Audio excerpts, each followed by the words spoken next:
Hello everyone, আশা করি সবাই ভালো আছেন। আপনাদের দোয়া ভালোবাসায় আমিও ভালো আছি।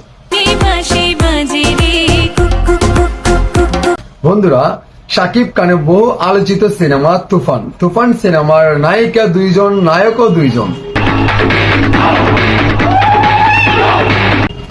কারণ শাকিব খানের এই যে তুফান সিনেমাতে একজন তাকে নায়ক হওয়ার জন্য শান্ত খান, আর একজন তাকে শাকিব খান।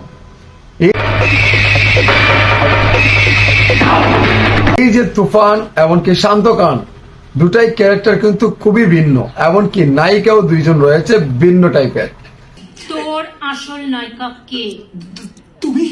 তো আমাদের অপার বাংলার মিমি চক্রবর্তী যে দুষ্টু কোকিল গান দিয়ে বাজিমাত হয়েছে, এমনকি এত সুন্দর পারফরমেন্স গুলো করেছে, তারপরে আরো একজন নায়িকা আমাদের নাবিলা, আমি ফেসে যাই গানের যে পারফরমেন্স গুলো করেছে দুর্দান্ত।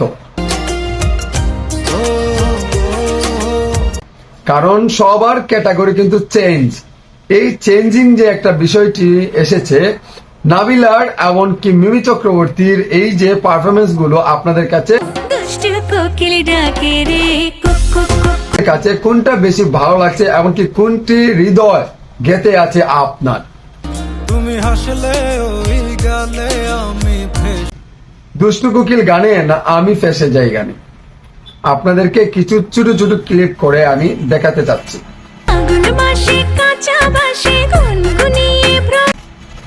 প্রথমত আপনারা দেখতে পাচ্ছেন দুষ্টু কোকিল,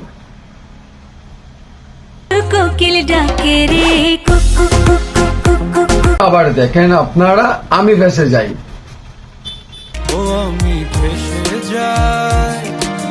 শাকিব খানের এই যে দুইজন নায়িকার সাথে দুইটি গানের পারফরমেন্স গুলো ভাই দুর্দান্ত। এটা কি শাকিব খান? হ্যাঁ বস, হ্যাঁ বস,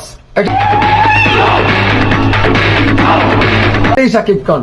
শাকিব খান বলে কথা। এই তুফান সিনেমা দিয়ে এমন একটি ইতিহাস গড়েছে ভাই রে ভাই, কি বলবো আপনাদেরকে। হ্যাঁ ভাই, কি বলছেন? হ্যাঁ আমি বলছি ভাই, সত্যি যেটা বলার সেটাই বলেছি। শাকিব খানের তুফান সিনেমা এত হাইপ উঠেছে, এত তুঙ্গে রয়েছে আলোচনার, মানে কি বলবো আপনাদেরকে। এই শাকিব খানকে নিয়ে যারা সমালোচনা করেছিল তাদের কেউ বলতে চাই, আপনারা দেখেন তুফান সিনেমা দেখার পরে কিন্তু দর্শকরা কিভাবে হাইপ তুলেছে, এমনকি কতটুকু জনপ্রিয়তা অর্জন করেছে। আমি যখন সিলেট নন্দিতা হলে গিয়েছিলাম রিভিউ দিচ্ছি তুফান সিনেমা দর্শকের কাছে, আমি একটা জিনিস বলেছিলাম, ভাই বলেন তো কপি জিনিসটা কি? মানে আমার একটা শখ হয়েছে আমি রেড কালার টি শার্ট পরবো, আপনি পরবেন রেড কালার টি শার্ট, তাহলে কি এটা আমি আপনাকে দেখে আমি কি এটা পরেছি? বললো না ভাই, সেটা যার যার একটা রুচি, যার যার একটা পছন্দ। হ্যাঁ পছন্দ সেম হতে পারে,